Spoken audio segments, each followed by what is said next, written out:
Hey guys, welcome back with another video with Linksy. Oh, the mic has been attacked by Simba. Okay, let's get started. Today we're gonna be roasting the campaign. It's on Legendary. It's Averlorn campaign. So we're looking at the High Elves, and we're starting off at a good place. I do find it interesting when campaigns do start on battle screens, but then again, so does most of them. But I do like the army. He has Tyrion at 19 levels. He did tell me Tyrion was really badly leveled by the AI, so we're gonna look into that and keep that in mind. He has a spellcaster. I think that's his high magic. Yeah. No, that's light magic. Light magic. He has handmaiden, and he has a noble who is on foot, I believe. It's on foot. I'm gonna auto-resolve this fight because it's not the purpose of this campaign, of this video, to play battles, but this is also the Sisters of Averlorn stack, which does really well. So Tyrion is down here, moving now probably to revive Teclis. That said, how many armies does he have? He has 8 armies, and he's still making a big profit. 8 armies on Legendary is quite expensive, as you would imagine. That is not bad. So Tyrion leveled up to level 20, and okay, that was a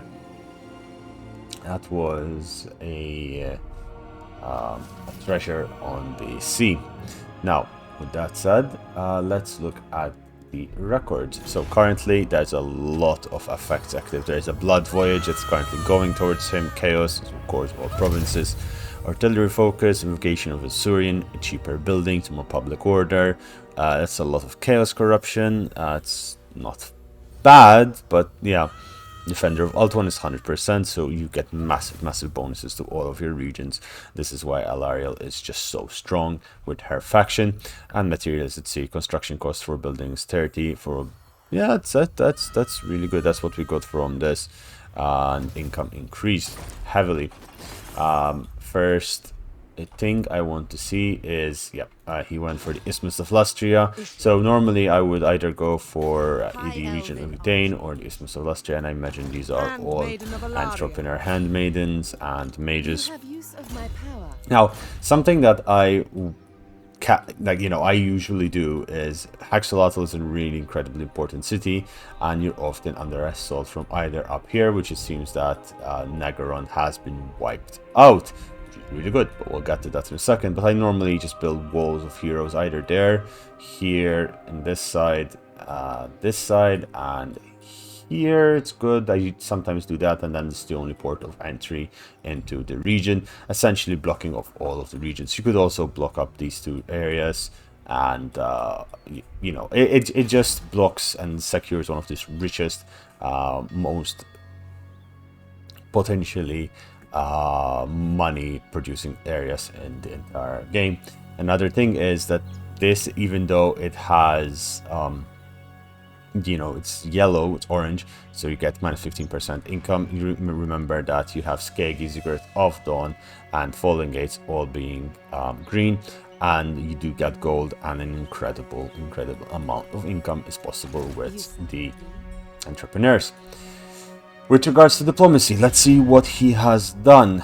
So he is currently trading with Reichland, Hans Marshall Expedition, and Coron, and that is giving quite a decent income over there. That is a lot of money coming in, and of course they like him very much. He has an aggression pact and military access with Coron and Hans Marshall Expedition. And let's see what else is there. It seems that is all there is. And Kazakh Karak as well, but probably they do not want to trade yet. Oh, they do want to trade. Oh, it's beautiful. And that is a lot of money. So 18,000 from trade. That is really good campaign balance as well, making sure you have alliance and starting to creating the order tide in a really good manner. Clan Angren is down here. It seems that Grimgor is on his way out, and the Great War between Clan Ashen and the Dawi is about to start, but that is not for this campaign.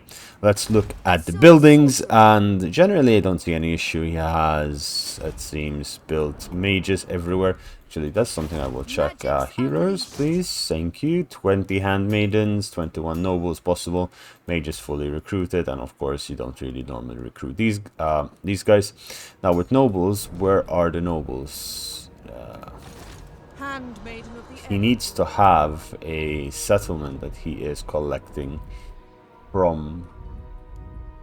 He does not have a settlement he's collecting influence from. That is a big minus, my friend. A very big minus. As influence is ridiculously important with the High Elves. He does have armies everywhere. He does have Imric as well. So he saved Imric. That's really good. He saved Imric, and he was Imric was saved from down there. But okay, so Imric's army is pretty much there. Imagine he's leveled up decent. It doesn't have lightning strike, but it doesn't necessarily need it if you're just a throwaway army. But he's leveled up not, I say not bad. He just needs to be dragon spam because Bowmaster was not leveled up. Yeah, he's going for dragon spam army with him, just keeping this up for now. Alistair the White Lion is also here. He doesn't, of course, have lightning strike, but I imagine this guy was confederated with Tyrion, so we'll forgive that for a second. We can recruit Sisters of Averlorn here. That's good, and we have the Orgrim Stones, which create a lot of money in this region. Alariel is going to be the basis. Her army is very decent. Let's see any traits. So victory achieved over. Okay, so she's beaten a couple of Chaos armies, Campaigner, because she's fought away. Yeah, day after, Halibron, Trench, Mazdamundi. It's not the best, which this is good. Killing Marathi is really good. Yeah, so not the best traits, but decent traits. So Lightning Strike, of course, you don't need extra money. Bowmaster and Skymaster, favorable wins, really good. Banishment, I wouldn't have gone for, I actually do like getting Exorcism or Arcane on Forging, but you know, it's dealing with flying creatures is good. Arcane Conduit, you definitely need. Tradition Dictates, and getting all of those is very important. Earth Blood, 2 points in there, and then Great Eagle, that is the mount, the only mount. Yeah, you don't need Touch of the Evergreen, and that is fantastic. Really well leveled up. Alariel over there. General Lords are still quite low, but those are a lot of armies, and I mean, overall, the income is very decent. Could be higher, but that is also because there are 8 armies, so deleting 1 army would make a massive difference.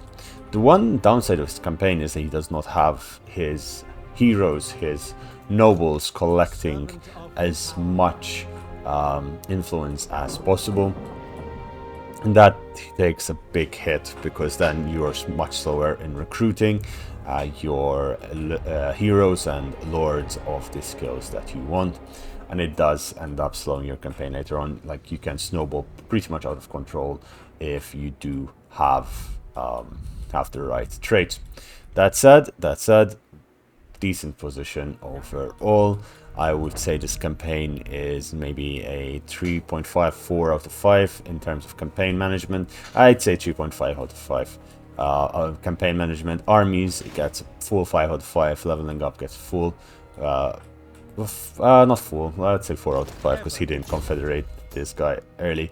Oh yeah. Oh, Bloodline of Anarian. Oh. Oh, the AI really mucked him up. Yeah, you should have confederated him earlier. It's possible to confederate Tyrion very early on in the campaign. That is painful. Very painful to see, because you do need Righteous Cause. That upkeep reduction is insane. Sense of urgency is absolutely mental. Global recruitment -1 +2 extra global recruitment slots. If I look at the technology tree, it is decently leveled up. He's going for the match. Yeah, it's alright. He's gonna go for Phoenix armies. That's good. But to see what, so he is getting some influence from there. He needs a sack city that he collects influence from. He's collecting influence from here.